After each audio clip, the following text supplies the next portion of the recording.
এই ভিডিওতে আমরা আলোচনা করব রেজিস্ট্যান্স এবং রেজিলিয়েন্সি। বায়োডাইভার্সিটিতে এই দুটো টার্ম অত্যন্ত গুরুত্বপূর্ণ। কোনো একটা পার্টিকুলার ইকোসিস্টেমের ফাংশন বা কোনো একটা পার্টিকুলার ইকোসিস্টেমের স্টেবিলিটি প্রধানত ডিপেন্ড করে তার স্পিসিস নাম্বারের ওপর। কোনো ইকোসিস্টেমে যত বেশি স্পিসিস থাকবে তত সেই ইকোসিস্টেম কিন্তু স্টেবল হবে। তো এই গ্রাফেতে দেখতে পাচ্ছ যে এক্ষেত্রে টাইম ধরা আছে এক্স অ্যাক্সিস ওয়াইজ এবং ওয়াই অ্যাক্সিস ওয়াইজ আমরা স্টেবিলিটি ধরেছি। তো নাম্বার অফ স্পিসিস যত বেশি হবে, এক্ষেত্রে স্পিসিস যত বেশি হবে তত কিন্তু এই ইকোসিস্টেম তত কিন্তু স্টেবল হবে। তো কেন এই ঘটনা ঘটে? কারণ নাম্বার অফ স্পিসিস যদি বেশি হয়, ধরা যাক কোনো একটা ইকোসিস্টেমে প্ল্যান্টের সংখ্যা অনেক বেশি থাকে, তো প্ল্যান্ট যদি বেশি হয় তাহলে এক্ষেত্রে কিন্তু প্রোডাক্টিভিটি অনেক বেশি হবে। সো প্রোডাক্টিভিটি এক্ষেত্রে কিন্তু অনেক বেশি হবে, এবং প্রোডাক্টিভিটি যদি বেশি হয় তাহলে more species will be accumulated here. So more species কিন্তু এই রিজিয়ানে অ্যাকুমুলেটেড হবে। ওকে, এবং তার ফলে যত স্পিসিস যত অ্যাকুমুলেটেড হবে তত কিন্তু ইকোসিস্টেম কিন্তু তত স্টেবল হবে। সো ইকোসিস্টেম এক্ষেত্রে স্টেবল হবে। এটা হলো একদম বেসিক আইডিয়া ইকোসিস্টেমের স্টেবিলিটির। কিন্তু ঘটনা হচ্ছে ইকোসিস্টেমে সবসময় ডিস্টারবেন্স হয়, এবং ডিস্টারবেন্স হলেও কোনো স্পিসিস কিন্তু তার ডেন্সিটিকে মেনটেন করার চেষ্টা করে, এবং এই জায়গাতেই রেজিস্ট্যান্স এবং রেজিলিয়েন্সির কনসেপ্টটা প্রধানত আসে।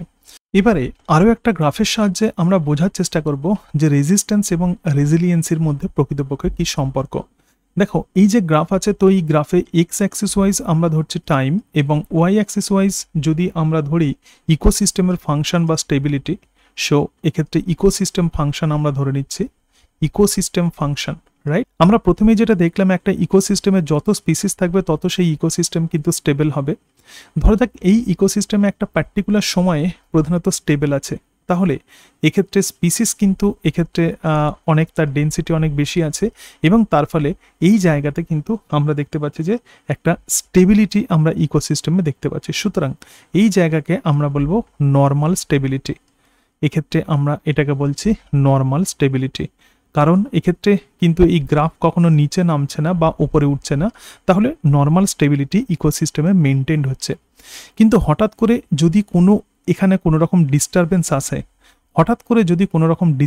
আসে, তখন কি হবে? তত স্পিসিসের এই ইকোসিস্টেমের যে স্টেবিলিটি আছে সেই স্টেবিলিটি কিন্তু ডিসরাপ্টেড হবে। অর্থাৎ এক্ষেত্রে স্পিসিস রিচনেস হয়তো কমতে থাকবে, কিন্তু একটা সার্টেন লেভেল পর্যন্ত এটা কমবে। তারপরে আবার এই ইকোসিস্টেম এর যে স্পিসিস আছে সে আবার নিজেকে রিকভার করবে, এবং রিকভার করে নির্দিষ্ট সময় পরে আবার সে কিন্তু স্টেবল হয়ে যাবে, এবং এই সাইকেল কিন্তু সবসময় চলতে থাকে। স্টেবিলিটি কখনোই কিন্তু একদম জিরোতে চলে যাচ্ছে না, অর্থাৎ স্পিসিস কিন্তু কখনোই জিরোতে চলে যাচ্ছে না। তাহলে এই পার্টিকুলার লেভেল পর্যন্ত কিন্তু এক্ষেত্রে স্টেবিলিটি যাচ্ছে। তো এই যে ঘটনা, তো একেই আমরা বলবো স্টেবিলিটি, রাইট।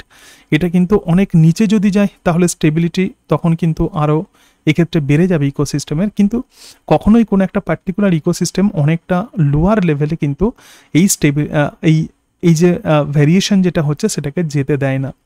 এরপরে দেখো, এই যে টাইম পিরিয়ড আছে, সুতরাং এই যে টাইম পিরিয়ড আছে, যে টাইম পিরিয়ডে ডিস্টারবেন্স হচ্ছে এবং তার ফলে স্টেবিলিটি নষ্ট হচ্ছে, আবার স্টেবিলিটি আগের অবস্থায় চলে যাচ্ছে। তো এই যে নির্দিষ্ট যে সময়কাল, যে সময়কালে ডিস্টারবেন্স হচ্ছে এবং ডিস্টারবেন্স রিমুভ হওয়ার সঙ্গে সঙ্গে এক্ষেত্রে স্পিসিস ডেন্সিটি আবার নর্মাল অবস্থাতে রিচ করছে, তাহলে আবার দেখো এক্ষেত্রে নর্মাল স্টেবিলিটি আমরা দেখতে পাচ্ছি। তো এই যে টাইম স্প্যান, তো এই টাইম স্প্যানকেই আমরা বলবো resiliency, right. So this is called as resiliency. তো এই হচ্ছে বেসিক পার্থক্য। তো রেজিস্ট্যান্স এবং রেজিলিয়েন্সির মধ্যে এটাই বেসিক পার্থক্য। তাহলে amount of the deviation from normal range মানে হচ্ছে রেজিস্ট্যান্স স্টেবিলিটি, ঠিক আছে। তাহলে অ্যামাউন্ট অফ ডেভিয়েশন, এক্ষেত্রে আমি একটু ডেফিনেশনটা লেখার চেষ্টা করি। Amount of deviation from normal range, তো এই নর্মাল রেঞ্জ থেকে যে ডেভিয়েশন হচ্ছে তো তাকেই আমরা বলবো resistant stability. So this is called as resistant stability. আর রেজিলিয়েন্স স্টেবিলিটি আমরা কাকে বলবো? রেজিলিয়েন্স স্টেবিলিটি মানে হচ্ছে টাইম রিকোয়ার্ড ফর রিকভারি। সুতরাং টাইম রিকোয়ার্ড ফর রিকভারি হয় রেজিলিয়েন্সি। রিকভারি যখন হবে তো তখনই তাকে আমরা বলবো resiliency. So This is the basic differences in between resistance and resiliency. Thank you, and that's it.